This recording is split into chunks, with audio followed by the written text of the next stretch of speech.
Alrighty, so let's go ahead and get into our discussion of arrays. So again, a little bit of motivation kind of help understand why we're covering this topic. You might be asking, well, hey, why should we bother with arrays when we have standard library vector? It seems to do everything that we could hope for and more. Well, in order to understand how the standard library vector works, one must understand the compound type array. C++ arrays will have certain limitations and some strange behaviors that everyone programming in C++ should probably know about, and we'll cover those here. So let's go ahead and just begin with the simple declaration of an array. We can declare an array of integers as follows. I'm, for the purposes of this discussion, and because it will be good habit going forward, will always store the size of an array as shown here in some sort of variable. Why we're using constant expression over, say, const, both would be valid, but there is a particular reason why I'm preferencing this one. And if you recall back to, I believe, our objects, types, and values lesson, you'll know why. So we have an integer, x size, it's read-only, has the value 7. We go ahead and we can declare our first array. The base type here is an int. This is going to communicate the type of elements that our array will store. Now in your applications, you should use a far more descriptive name than I am here, but just to keep things simple, the name of the array is x. Now, we go ahead and look at the remaining components of our declaration. We can see two subscripts, which will essentially communicate that, hey, x is going to be an array. This is the declarator operator that will create this compound type from the base type. Now notice that I can specify and that I'll have to specify the starting size of the array. And I'm going to go ahead and use my variable x size to do that. So at this point, x will be an array with 7 slots. So that's 0, 1, 2, 3, 4, 5, 6. Indexed 0 through 6. So the variable x is an array with 7 integer entries. One other way how we could have initialized this is to allow the compiler to infer the size and provide a list of integer elements that we would like to include within our array within the declaration. So one important thing to point out is in this case, the value of each of the elements is undefined. So value of element at each index is undefined. It's not guaranteed to be 0. Now, had we made a standard library vector to hold integer objects, each one would have been 0. But here, not true. It's just like the integers. If we write something like int I, the value of I at this point is undefined. Starting value of I. Likewise here. The starting element of each value is going to be undefined. So a lot of times what we'd see is directly after this have some sort of for statement to populate each of the elements here with either the actual data or some sort of starting value. Now, what I was getting to is if we kind of know the data up front, we can go ahead and initialize our array with that data. Notice here, in this case, it would have to be constants. So we could, in this case, use an initializer list or list initialization to go ahead and say that y is going to start out with the values of 10, 2, 23, and 14. And the compiler will infer that the size of y should be 4. The compiler will infer that for us. However, we'll see here shortly that we still need to record the size of y. So we go ahead and do that in y size with an integer value of 4. And this could have been const as well. Perhaps that would have been following the better example in the first half of this slide. So let's continue moving on. As kind of alluded to, array elements are going to be accessed using subscripting. So if we go ahead and create X, it's going to hold 7 elements.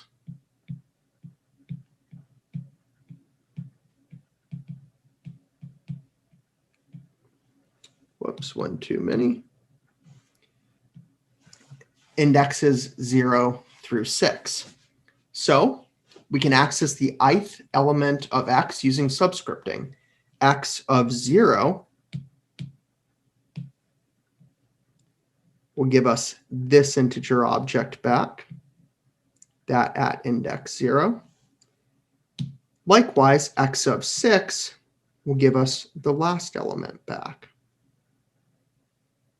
And using this subscripting, we can go ahead and access each of the elements of the array. And if we know the array's size, we could loop through. For I is equal to 0, I is less than X size, increment I by 1. In the body, you could do something like X of I is equal to, I don't know, I if you wanted it to just be 0, 1, 2, 3, 4, 5, 6. So one important thing to point out is that the C++ standard, when we're putting these arrays on what's known as the stack, which any named variable is going to go into this memory, into the memory portion of our program known as the stack, named object. So think variables here. The C++ standard is going to specify that the size of these sorts of arrays must be constant and must be known at compile time. When we get into functions in the stack, and then when we get into the motivations to have another region of memory due to the limitations of the stack, we'll see kind of a way around this in that we could have resizable arrays, but we're not there yet. We're focused solely on the stack. So any arrays that are declared there, we must know the size before we compile the program, and it must not change throughout the execution of the program. So that's what constant expression is saying here. It's essentially saying that I'm creating a constant read-only object named X size, and constant expression is signifying that that value is known at compile time. And then after I've specified my size of the array, I go ahead, or stored my size of my array, I can go ahead and declare the actual array. Now, those of you who decide to tinker around with this a little bit may try to write something like this. Size of X, read in the size of X at runtime, and go ahead and declare X as an array of size X. This will work some of the time because some compilers support runtime sizes of arrays on the stack, but it's not guaranteed that this code will be portable, and that because this is not a standard feature of the language, instead, this runtime size support is offered as an add-on by some compilers. So while it may work on your machine, it may not work in the environment where your solution is going to be created for, say, an MP, or it might not work on your friend's computer, depending on their compiler. So, as kind of mentioned here, avoid the temptation of specifying array sizes at runtime, since not all compilers are going to support it. So another kind of interesting feature of an array is that unlike a vector that knows its own size, for instance, if we had an std vector v, let's say it has integer objects, and let's say it's 20 in length. We could ask v what its size is, and it would tell us.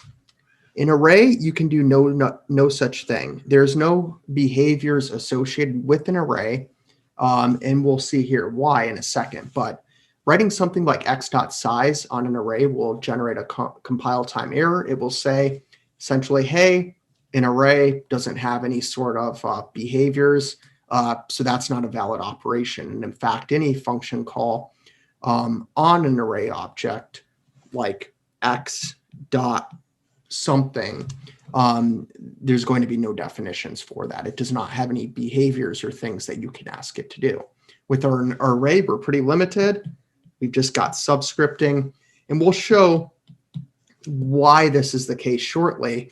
But if you're interested right now, do something like this.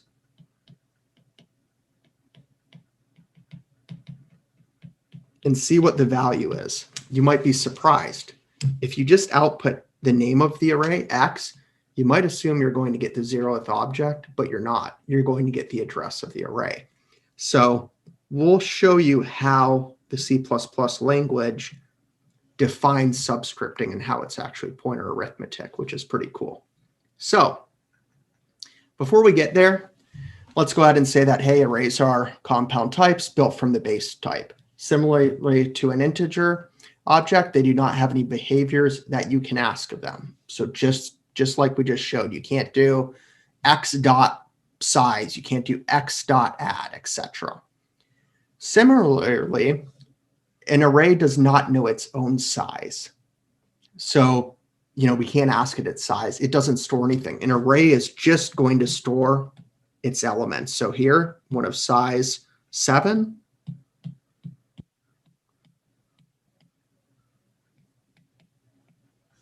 Notice there's no place to store the size in X.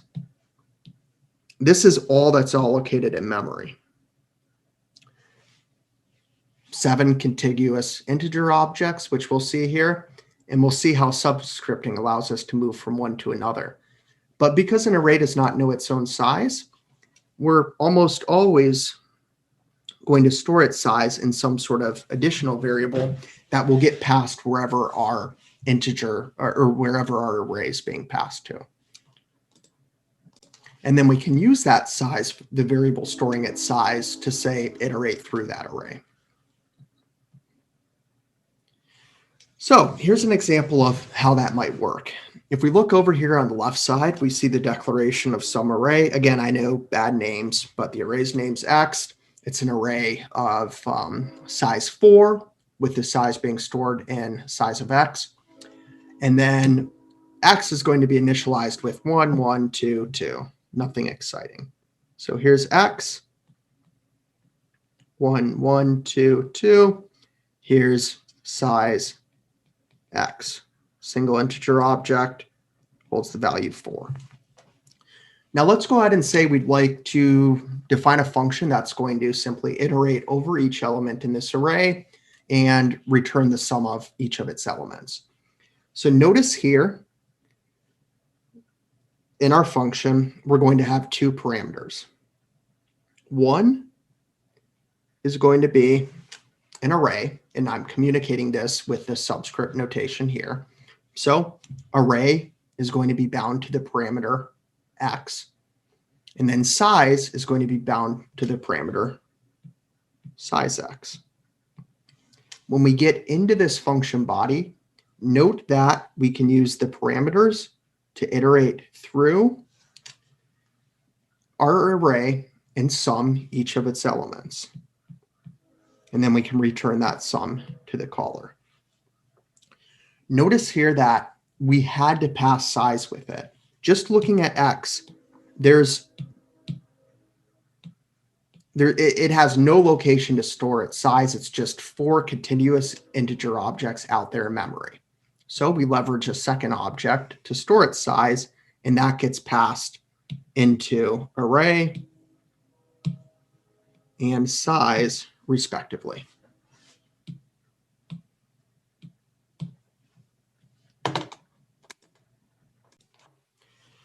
Now, the curious student might have started surfing the internet and going, well, there has to be a way to get this size. And if you did, you probably came across the following. So since the size of an array is known during compilation, we can compute it by dividing the byte size of the array. So if we have, say, an array of 4, the whole size of the array, so in this case, if we assumed that each integer was, I don't know, 4 bytes, would be 4 times 4 equals 16 bytes. And then what we could do is divide it by the size of one of the elements. So not the element, but the size. And again, we just said each one is 4. And that would give us the integer value of 4, which would actually be the number of elements stored within this array. And you're probably thinking, cool. So let me just highlight this. That is associated with a single one. The size of X is the size of the whole thing. And dividing that out would give us 4 slots. So, and this kind of makes sense. If we're declaring an array at compile time, the size of this array has to be stored somewhere, and it is. The only problem with this is that this computation only works within the block in which the array is declared. So if we were to pass X to our function over here, some elements, and attempt size of X divide by size of an element of X, we would not observe the value that we're expecting. And I'll tell you why here, I believe, in the next slide. So just the example here, exactly kind of what we were talking about is, let's say we just pass X to some elements. And let's go ahead and naively attempt to compute its size. But remember, we just said that this computation only works within the block of code where X is declared. So we go ahead and we don't listen to this advice, and we go ahead and do this. And we observe the output of 2, and the question is, 2 is not 4. Where the heck did this come from? Well, here's what's going on.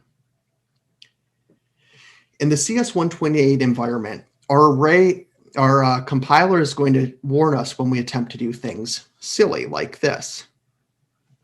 Here's the warning message.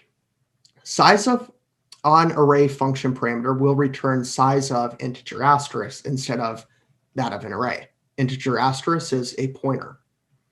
And then it says again, size of array will return the size of the pointer, not the array itself.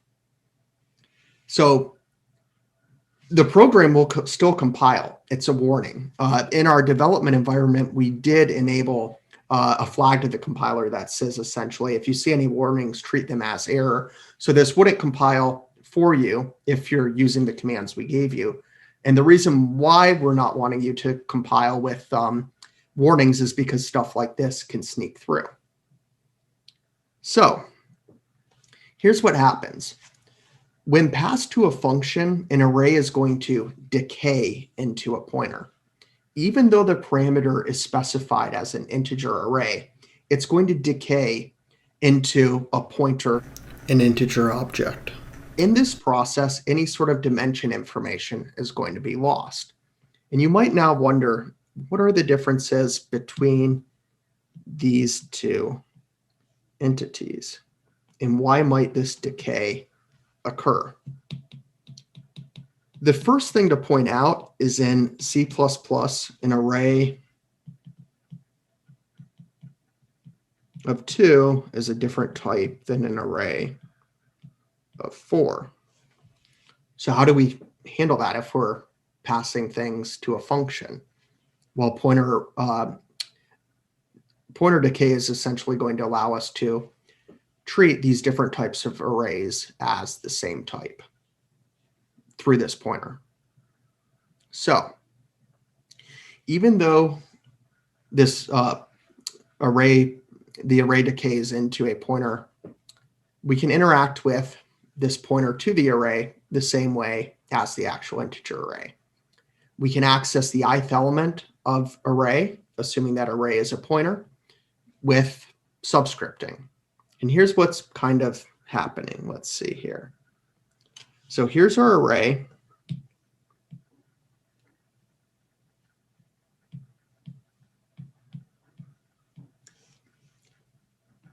When pointer decay happens, array is a name that stores the base address into our array. Okay. what subscripting is doing here, if we say array of 0, it's essentially saying array plus 0 and dereferencing that result. This is pointer arithmetic.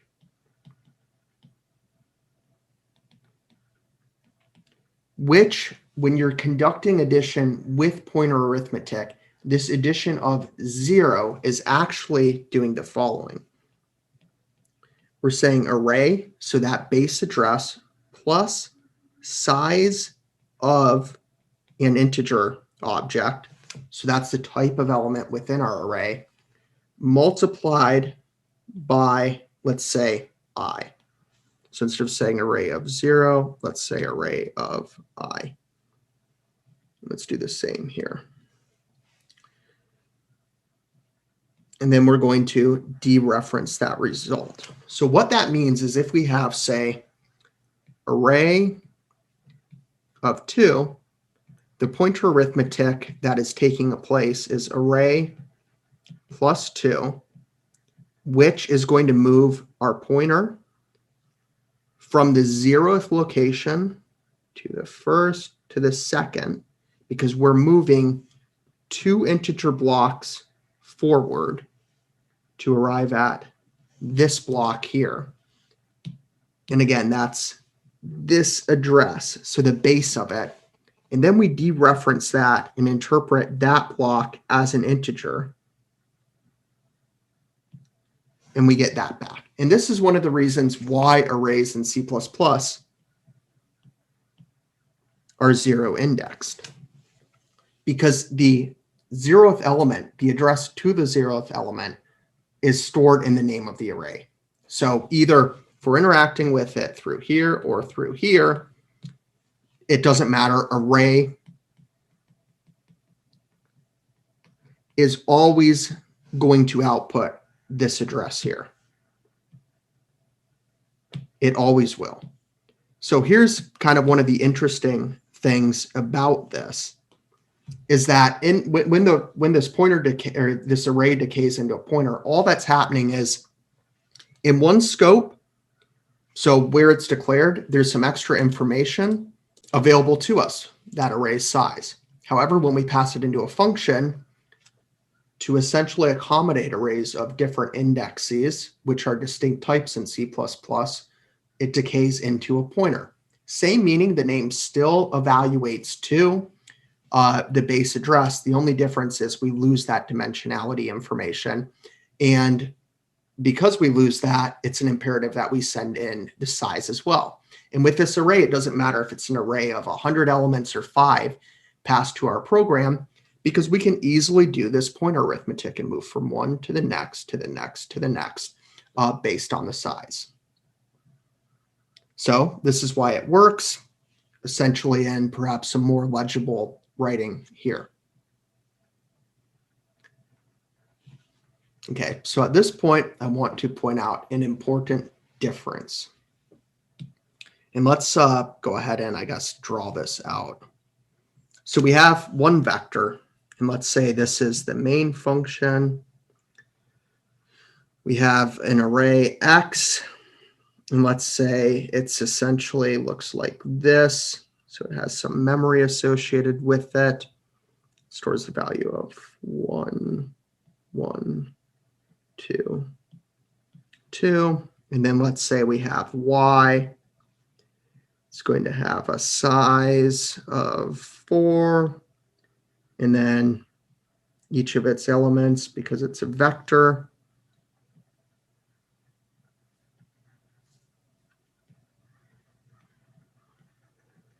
and then let's go ahead and observe what happens when foo of A is called, which essentially takes an array as its parameter.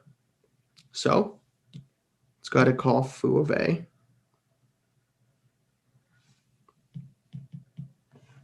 And we'll say here that X is being passed to it.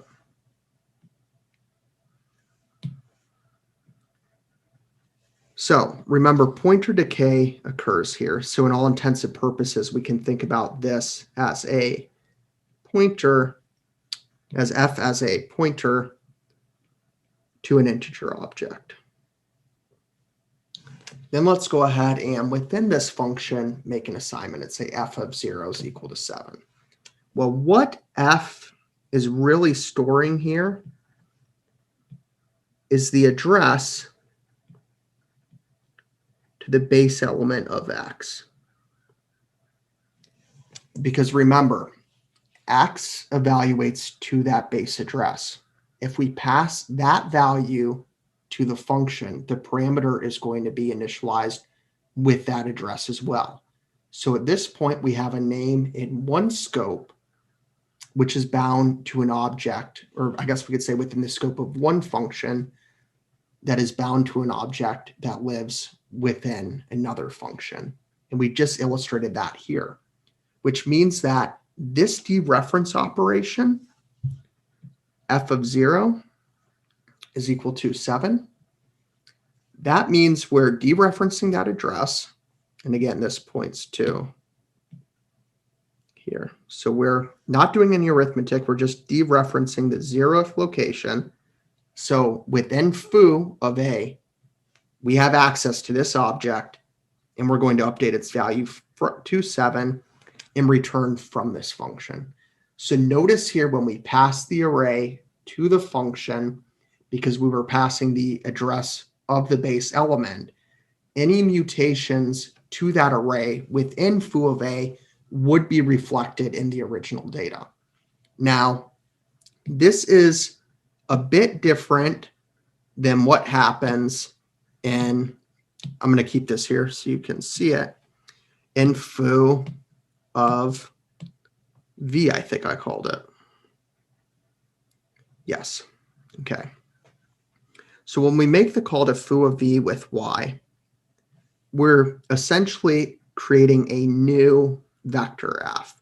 So the semantics of initialization are identical to that of argument passing.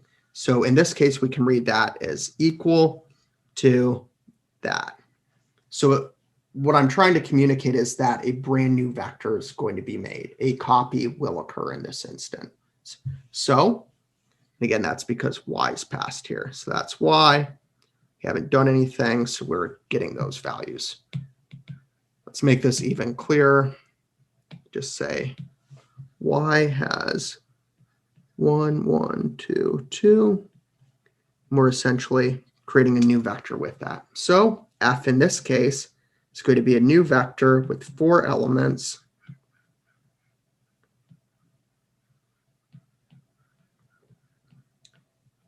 And those elements are going to be a copy of the argument. Now, within foo, notice that assigning to the 0th location